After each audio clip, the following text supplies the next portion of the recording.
Welcome to our webinar brought to you by Editage.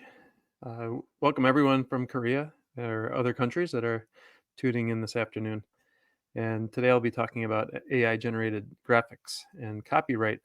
And you probably noticed there's been a big trend towards uh, more visualized abstracts that are published along with your scientific paper. I think most journals now have adopted this format.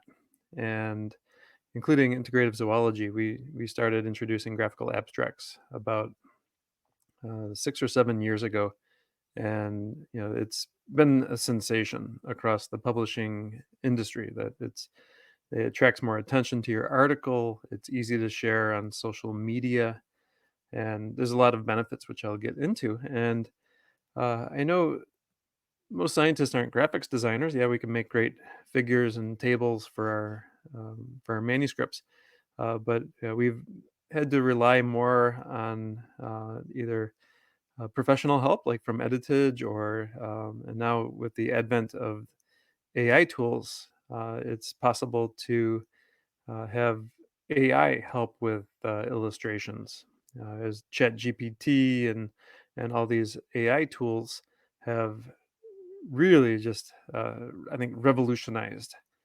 like uh, how we put together graphics, design graphics, but there's a lot of elements that everybody should keep in mind. So yeah, here's just a little picture of the scientific journal Integrative Zoology. This is a Wiley journal where I've been the senior managing editor for 10 years. And I've handled about one third of all the manuscripts that have been submitted to this journal. And we have started requiring authors to submit graphical abstracts. If not at first submission, it's not a requirement just to get your manuscript peer reviewed. But if we ask for revisions, then the authors need to submit the graphical abstract with a revised manuscript, and definitely before acceptance of the article. And we don't want authors just to recycle the figures that are already inside the manuscript. It's We give off authors a creative license to make a visual summary of the entire paper.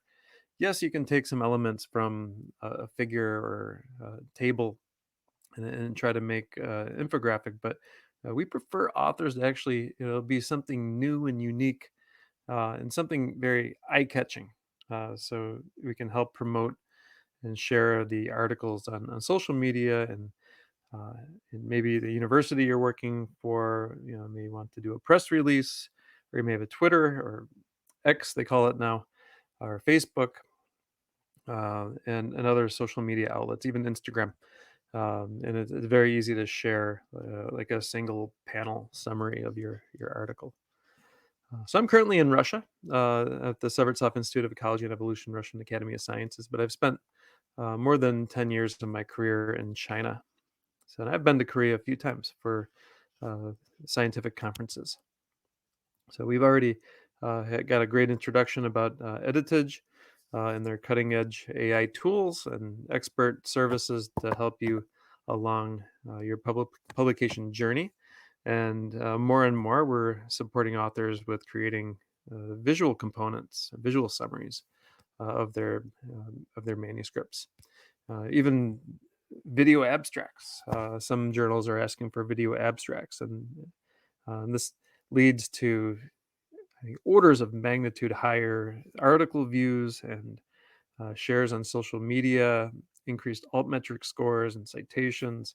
So it's becoming more important now than ever before to be able to communicate your research after you publish it. So after you publish, you're not done yet. You're actually just starting, and there's the whole promotional aspect of your paper, because the world should hear about your discoveries, and it can make broader impacts.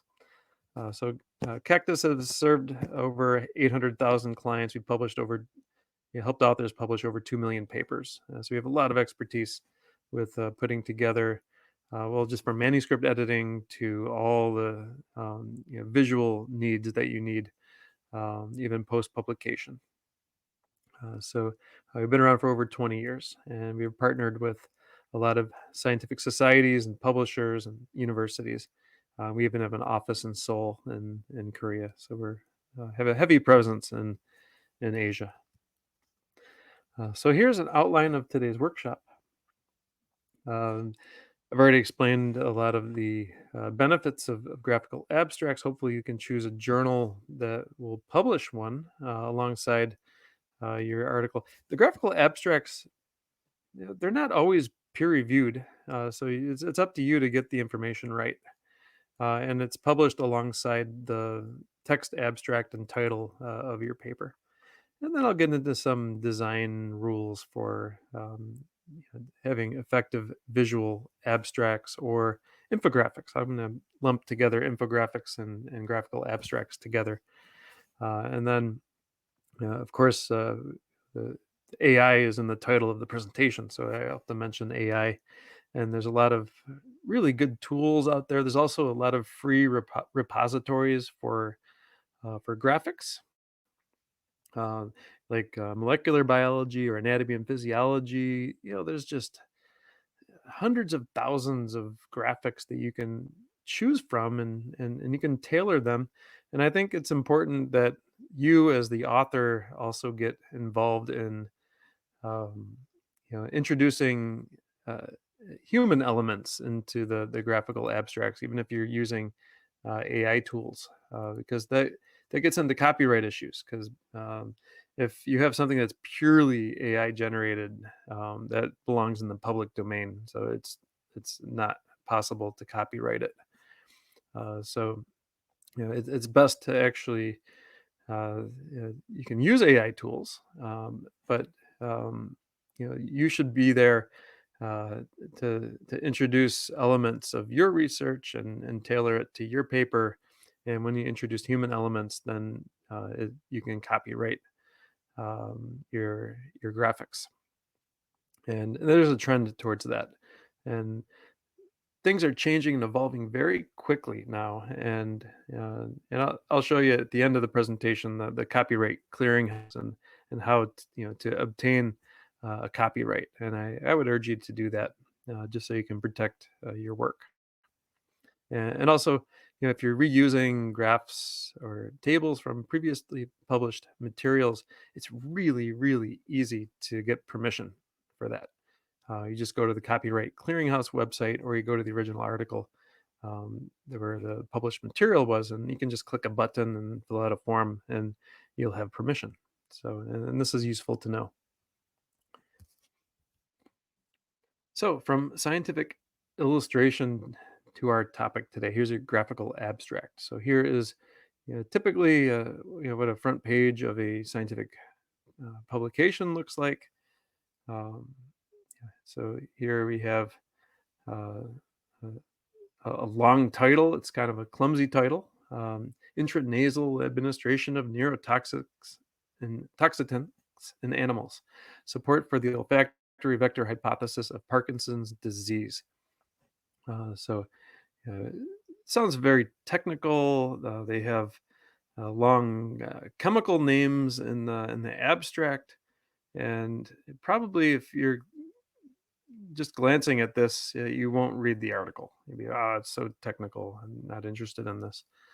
But the first time you see this is an infographic. It looks very engaging. There's a very nice graphic of Parkinson's disease, which is nice, like background information, the symptoms, and then what happens in the brain. And there's no chemical formulas in here, which is actually kind of nice. Um, and then it just shows the differences between a Parkinson's disease patient and a healthy patient. So very engaging, and you're interested in this article and you want to find out more, even though if it's a highly technical one. So graphical abstracts, in a nutshell, can become powerful tools for increasing the accessibility of your manuscript. It's easy to understand to a wide audience. And this will help you later with promotion and increasing the impact of your graphical abstract. So, what is it in general? So, I showed you an example.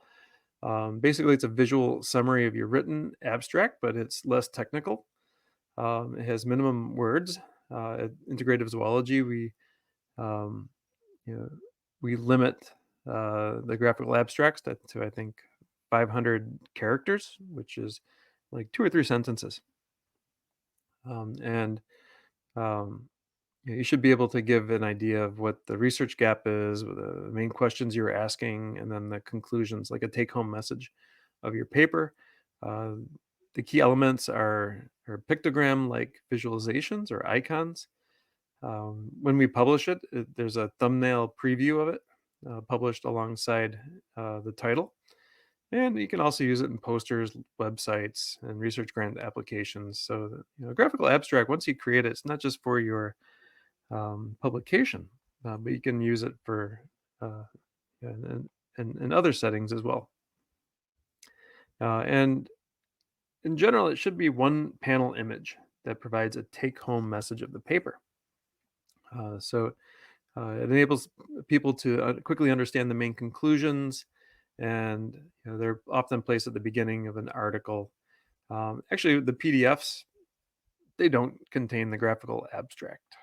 But some journals may publish it, on the actual article, but usually they're just online only.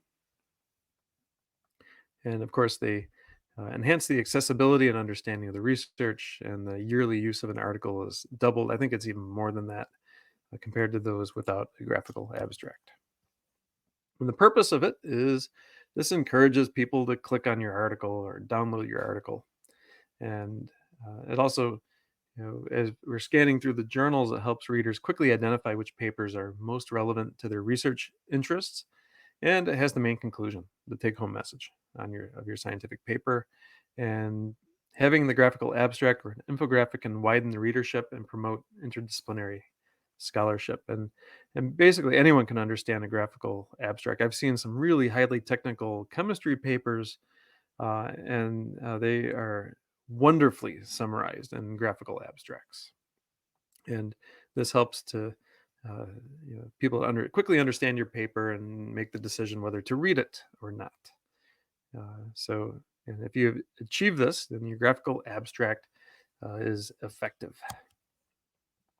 So, why are journals recommending this? Well, it's the digital revolution is here. So, it's important to capture people's attention and convey information quickly, because humans have very short attention spans now in our digital age. And the volume of research, I think we're over 3 million papers published per year. So it's an incredible number of papers. And this also helps to generate interest. And there's actually just a general interest in research, especially biomedical research. And it's not just being consumed by researchers and academics, it's also being shared and consumed by the general public now. So there's a much higher awareness and interest in research after the COVID-19 pandemic. So yes, there's PubMed is one of the biggest repositories of life sciences and health information. There's over 1 million articles indexed there per year. It's about more than 3,000 new articles per day. And so authors were you're competing with each other to attract attention. So uh, life science professionals also need continuous education. Doctor's job is never done. Neither is an academic's job. So it's very important to do your daily reading on your specialty subject to stay updated. And often there's information that's way too complex, or there's just too much information. And so a graphical abstract serves a great purpose to inform the take-home message of a paper, or simplify the results in a very understandable way that even a layperson can understand it. So it's actually helping a lot with science communication in general. So Visual representations in science, usually they're objects that are depicted, or if you have like a photograph or microscope, pictures. Um, even ones that you can see are also okay to put. Integrative zoology, we a lot of the papers we publish are very large animals like whales and tigers, and a picture can be very catchy. Uh, but visual representations can also be ideal for phenomena that may not uh, exist as visual representations, but can be translated as such. Like for example, like a sound wave, or the experimental settings. That visualize data. You can also pick or summarize different data visually, and these are useful pictures to share. And they can be very important to the constructing your graphical abstract, or explaining the concept of your research. So you can simplify the understanding of complex phenomena, increase your clarity and understanding, and then it's more accessible because the pictures are meaningful in all languages. You can help solve problems and fill gaps in knowledge, and facilitate knowledge building, or transfer of knowledge, and then display the beauty of science. So I've seen some very difficult to read articles turned into really beautiful infographics, or even video abstracts, which it makes it easier just to consume the scientific knowledge. So yeah, I've already showed this slide today, and here you can appreciate the flow and clarity of the illustration compared to the textual abstract. And here's some examples of graphical abstracts that have been created by Editage. So here's one on uh, uh, pig lungs and airway pressure, and comparing pigs and rats. And here it gives a nice overview of the article. They can even see like which study groups that you compared, and um, some really nice summaries of this findings of this paper. And here's another one on for a medical journal about uh, pacemaker and non-pacemaker groups, on a aortic valve replacement surgery on a heart. And there's a nice visual summary. You can understand the main conclusions of the paper, and also the experimental methods. And it's really great visualizations, which would be very difficult to explain only in text.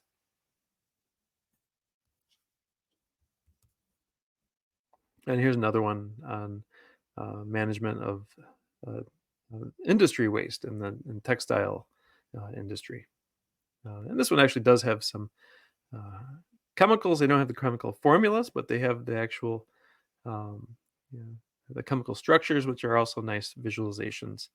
And like bacteria, fungi, and algae. Again, microscopic organisms can be shown in a graphical abstract to help enhance the understanding of it. And here you can show all the variables that are measured, biotic, embiotic, or abiotic factors, and then the mechanisms of the degradation of this industrial waste. So, very nice. They use arrows to show, what happens, and even showing the different methods of degradation. So, very nice infographic, and sometimes they'll even have a take-home message, going like a banner across the infographic.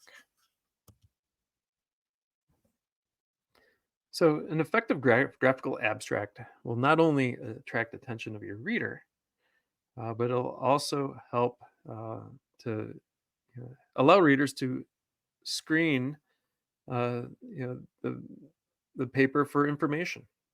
And the graphical abstract is not meant to substitute a paper, but you want to attract curiosity to it. And it also makes it consumable in social media as well. So, um, yeah, and not all publishers are using graphical abstracts at the moment, but there is a big initiative for it. So when you think about journal selection, you can, you know, look to see, what extra, I would say, enhanced format content that they offer. So, and the idea of the graphical abstract is just to communicate together with the paper, like the other elements of a scientific paper, like an abstract or a conclusion section. The main point here is you explain the main message of your research paper in a clear and attractive way. And this is from Mind the Graph. This is actually an Editage, um, their AI tool to help with graphical abstracts. So, and here's just a few requirements. Here's one from Nature. They give you the size requirements, the file format requirements, the resolution requirements, and basically what I just said. It's designed to attract the attention of readers to the table of contents of a journal. So basically, they want this to be like a thumbnail, um, next to your title. And there's no additional charge for publication of even a color graphical abstract. So journals are increasingly asking for this type of abstract to go along with your paper. So here's a Cell Press and then ACS publications like the American Chemical Society, and they all have different requirements for putting together your graphical abstract. So, and I wanted to highlight the last bullet point here, and I mentioned this on my title slide. Avoid choosing a graphic that already appears within the text of the manuscript. Yes, you can summarize like multiple figures into one, but it's best to create something brand new. And I think that's where AI can actually help you with that. And with the design stage. And when you're designing graphical abstract, there's a lot of things to keep in mind. And I'll go over 10 useful tips on how to design a graphical abstract, and then I'll introduce the AI tools that are there. So yeah, font and size is very important. So I'll be touching on that because the thumbnails are actually quite small, so you have to have large text. And so, yeah, here's the visual indexing example. So here's the old style index. When you click on the table of contents of of a journal, and now this is what they look like. So you want to avoid having too much text. You want to have nice images that just jump off the page and encourage readers to click on them. So again, here's some more examples of visual indexing for scientific journals. So I think it's a much more attractive, um, format, and it's inviting readers to click on the articles. So here's the average paper. I think the worldwide average is about 1.63 citations per paper, and this, this is an article from almost 10 years ago. So even if you have one chart, they'll have 60% more citations. And if you have one infographic, you'll have 120% more citations to your paper. So this shows the value of adding either a graphical abstract or an infographic to your paper. And here we go. And now today's publishing world, yes, it increases the downloads, but I think infographics make the paper more understandable, and they're cited 27 times more often. And then they're also shared on social media more. So you have a higher altmetric score. So this is a very impressive figure. And then graphical abstracts, I think, are they're a little different from infographics, and they also have more downloads, so 3 times the downloads. Lots of shares on social media. and it also doubles or triples the citations. And there's a high recall value having a graphical abstract.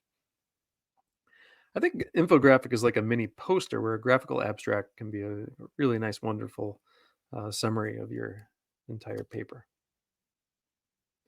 So authors benefit from having they allow readers to quickly gain an understanding of the take-home message of the paper, and helps readers identify more quickly which papers are most relevant to their research interests. And over time, the average annual use of an article is doubled compared to those without a visual abstract. Here's some more resources. This is one from Springer Nature. What is a graphical abstract and why do I need one for my paper? Um, yeah, when you publish your paper, you're not done yet. Yeah, you need to promote your paper, and uh, visibility is very important. And I read one article. They said instead of publish or perish, which used to be the old mantra, it said be visible or vanish. So that's like the new catchphrase for science. So it's very important to be visible. So yeah, here's Mind the Graph. This is a blog from Editage, how to make a graphical abstract. And I'll give you some more resources. I'm missing one. What happened to slide 29? It's hidden. I'll share with you links for these 10 key design rules. And also there's another PDF that I'll share in the chat about designing graphical abstracts for medical journals. It's a nice 44-page document. So slide 29 is hidden. Sorry about that. So here are the first 4 tips. So you want good composition and balance. So you want harmonious visual narratives. There's also a psychology of color. So you want to use a color scheme that gives an emotional impact. And I can delve into that deeper. It's important to also use icons and symbolism. And actually, in this case, less is more. So you keep things simple and concise, you can have a bigger impact. And then typography matters. The fonts used, you want to be careful choosing fonts and also have big enough um, type, at least 14 or 16 font size. So readers can see the visual abstract, at least the textual components. So composition and balance. So balance is key, and you should understand how to distribute the visual elements evenly across the entire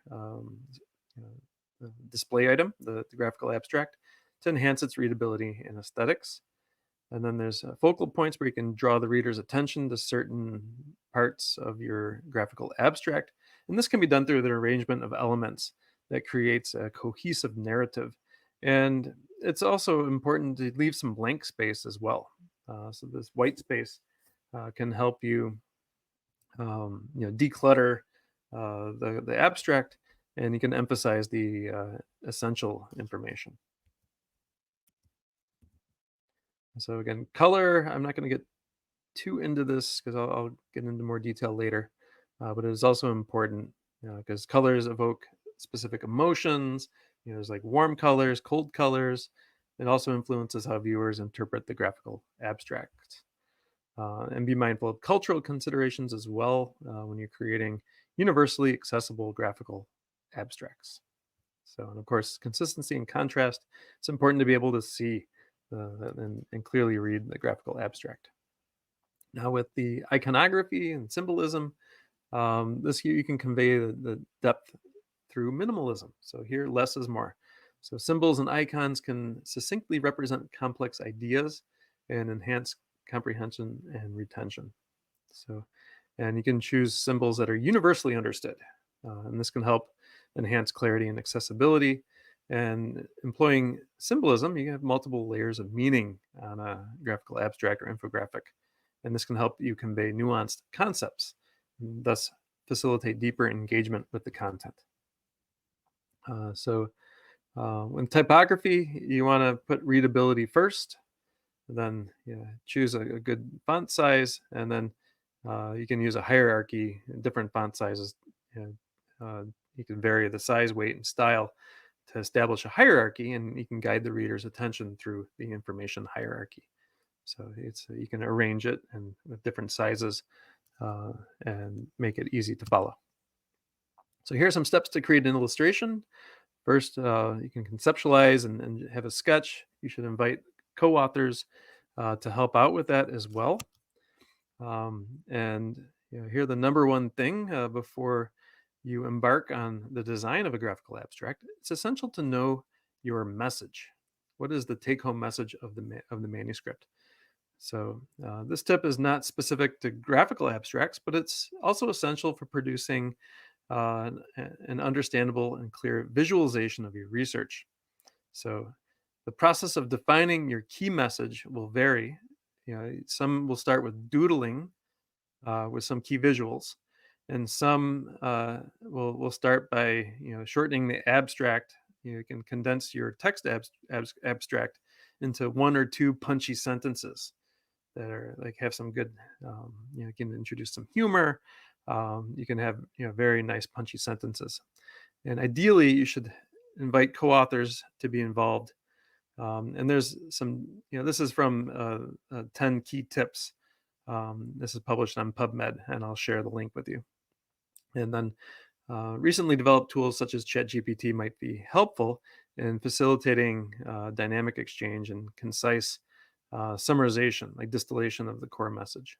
So yeah, in general, this is your brainstorming stage. You can identify the key message, get your co-authors and peers involved, and you can look at examples of scientific illustrations published in your target journal. And don't forget to look at the requirements of the target journal as well, because they may not be the same. So before you even think about starting your illustration, decide what to include and what to exclude based on your audience and purpose of the presentation.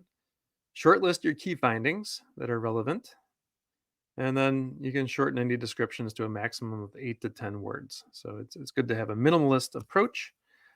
And then the sketching stage, you can use mental maps, doodle on paper or digitally. You can make concept maps, and again, double check with the target journal requirements.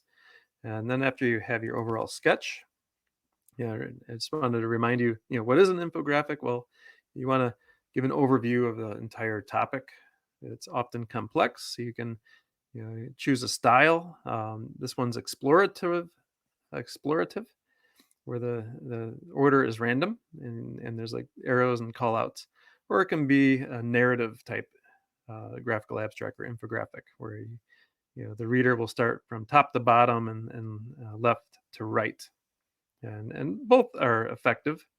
And here's one, uh, the infographic layout from Wiley. It kind of looks like a mini poster, but yeah, this should be dominated by iconography and pictures. And they're very encouraging of keeping your key message on that infographic. And do include your full title and then the link to your article, because you want people to actually read the article after they look at your graphical abstract or infographic. So here are some nice infographics. Here's one from the American Chemical Society, which um, the title is a very difficult title, but then they do a wonderful job at explaining nanoparticles, um, gold nanoparticles, and how they can clean seawater and also produce methane for fuel and reduce carbon dioxide. So really great, snapshot of the paper. And here's a publication in Neurology. It summarizes the entire paper. It's got some nice infographics here, and the actual results from the study, and then the take-home message is right here on this banner. So this is an excellent graphical abstract. So in the design principles, use your advantage in conveying your message. So, keep in mind balance, contrast, emphasis, maybe some moving elements, hierarchy that I mentioned in the text, effective use of white space, and just overall cohesion.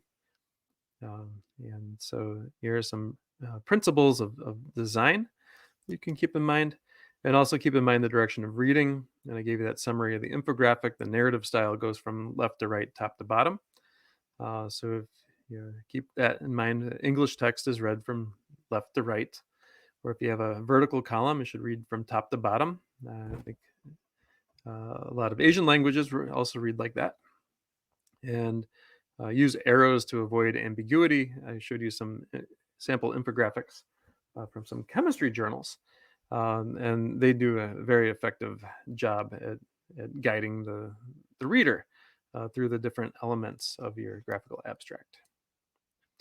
And then in the design part, after you've chosen your core message and um, you know, what you want to say, and now it's time.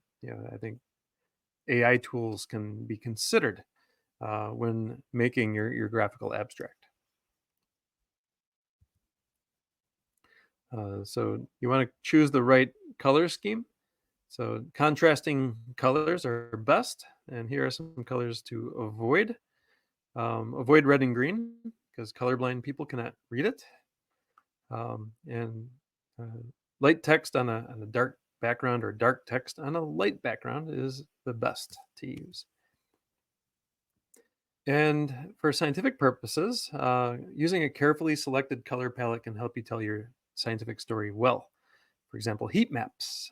Red can be hot and blue can be cold. And green and brown on maps can indicate rainfall or aridity. So this is very commonly used, not only in science but also in society as well.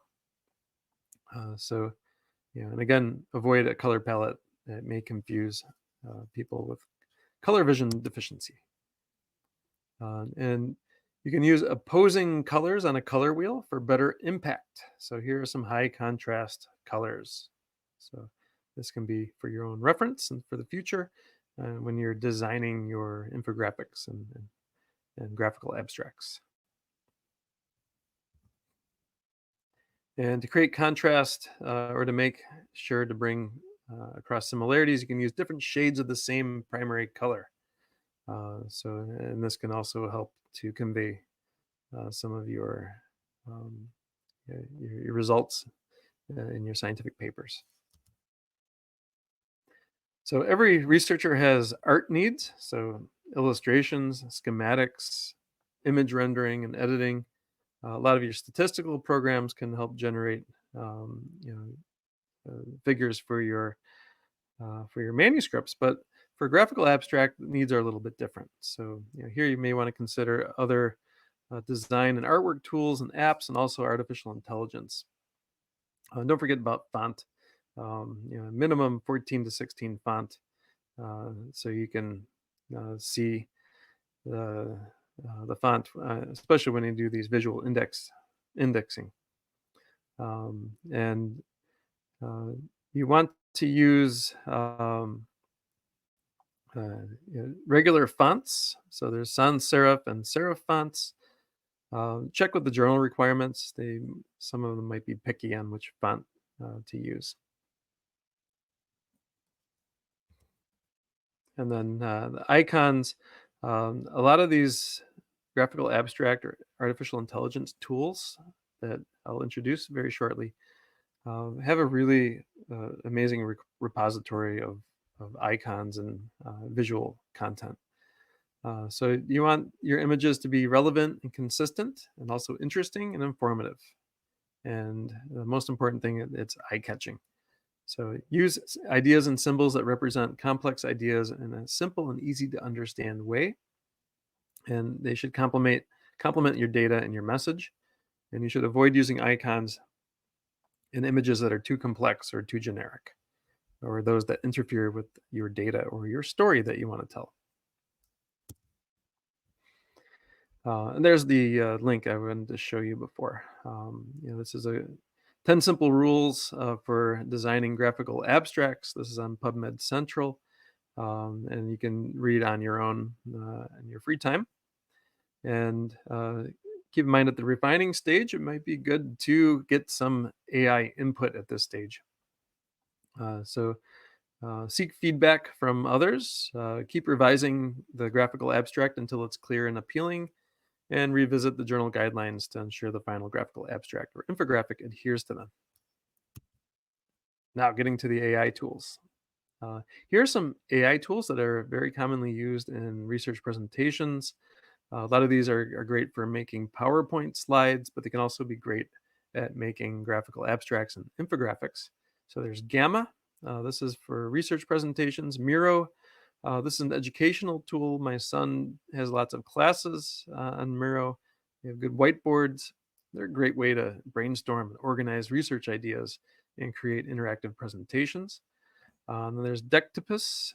This offers a lot of templates and visual elements, and you can help researchers to customize them to create impactful demonstrations and presentations effortlessly. And then there's Design AI, which helps you with all kinds of visual elements and presentations, logos and videos and posters.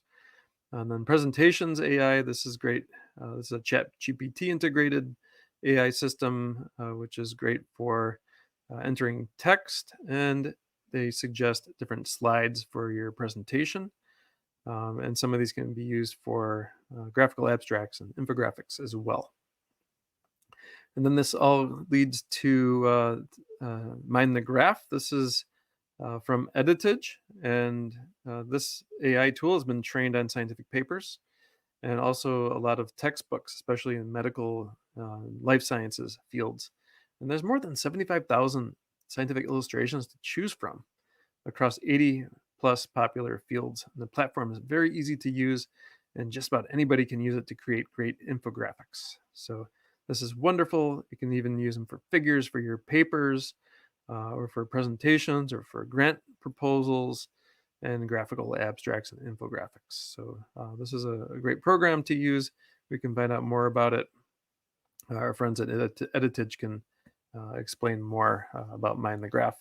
And you can also have expert input on it as well. And there's other apps for images and icons and artwork. So there's AutoDraw. There's also SciDraw. I use this for drawing chemistry structures, yeah, structural formulas for different compounds, and you can even do 3D drawings of like proteins and so forth. Wonderful system that you can use and design things yourself. And here's some more repositories for videos and photos that can be used for free. And don't be afraid to ask for help. I think publishing a paper is a very long scientific journey, and a lot of researchers they find it, it's a pain point to actually have to uh, you know, communicate their research to a lay audience through the use of infographics and graphical abstracts. So it's okay to ask for help. Often researchers, um, uh, they of course they can create illustrations themselves, but it's great to get some professional help. And you may not find exactly what you need, and it's good to have uniformity for figure styles, and you can avoid spending too much time working on illustrations and spend more time in your research, or you may be unsatisfied with the visual impact of your paper, so you may want to bring in extra help. Mind the Graph, or with Editage's graphical abstracts and video abstracting services. So there are a ton of AI options available today, and I would encourage you to play with them, get familiar with them, use them, and but there are some points to consider when using scientific illustration creation services. First you want to make sure that they're accurate, and so you want to use a reputable one like Mind the Graph. So you can choose a service with expertise in that specific field and subject matter. And I showed you some examples of graphical abstracts that Editage has put together, And we should also keep in mind the copyright and usage rights, and you should clearly clarify usage rights associated with the illustrations. So yes, yeah, I would encourage you to be involved in the design process of your graphical abstract, and introduce elements from your own research, just so you can copyright it. And if you're using images that have a copyright, it's very easy to get permissions.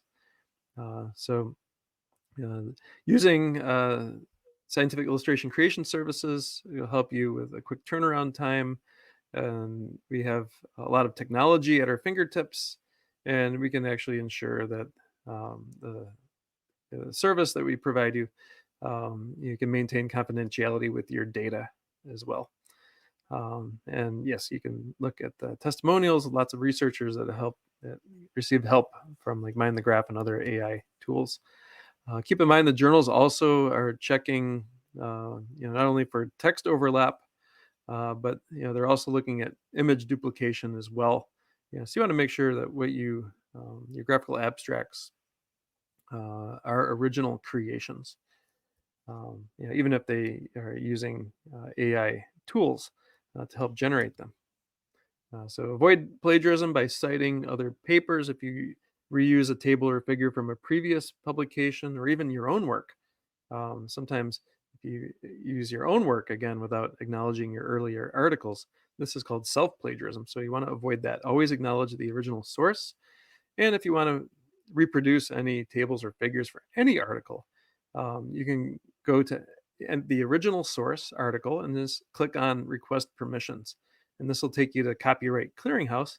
And you just fill out a form, and you have permission to use the table or figure. So here's just an article published in Integrative Zoology and Animal Cognition. And then right alongside the visual index, the graphical abstract, you can click on the paper, references, and then there's request permissions. Every article has this. So you can just click and you can reuse um, previously used or previously published graphics. But who owns AI generated content? So this is a new world we have to navigate in. So my advice is, you know, don't rely solely on AI. If it is a graphic is solely generated by AI, you cannot copyright it. So it'll be denied. So in other words, work generated by AI is in the public domain. So therefore, uh, I would recommend uh, creating a work that has a mixture of AI generated elements and also human generated elements. So if your work contains both of these, uh, and the elements of human authorship is protectable by copyright law. And this, for example, a human authored text or a human's minimally creative arrangement, selection, and coordination of various parts of the work, including if it's been AI generated. Then these elements of the work are protected by copyright and would be owned by the human author. So yeah, it's important to introduce the human generated elements as well. And one last note on this is the Copyright Clearance Center. When you do click on Get Permissions on any article, it'll take you here.